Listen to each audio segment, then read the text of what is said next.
How to change your Facebook password. Hey everyone, welcome back to another tutorial video. In today's video, I'll show you how you can change the password of your Facebook account on your mobile device. So first of all, open your Facebook app. And now once you've opened your app, tap on the three lines on the top right side of your screen. Now scroll down and then go to settings and privacy. Now again go to settings, and there on the top side of the screen you can see various options. So you'll have to tap on the option password and security. After that, just below login you'll see the option change password, so simply tap on it.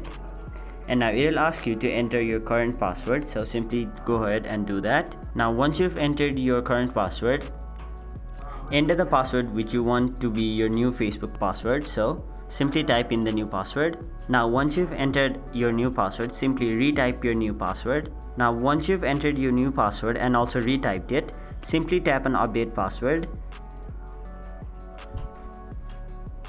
And now it will ask you if you want to log out of other devices. So if you want to log out of other devices, simply tap on review other devices. But if you just want to stay logged in, you can simply tap the second option and then tap on continue.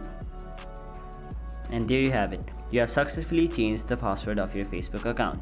So that is basically how you change your Facebook account's password. That was it for this video. Hope this video was helpful to you guys, and if it was, make sure you like this video and subscribe to our channel so that you don't miss out on further videos such as these.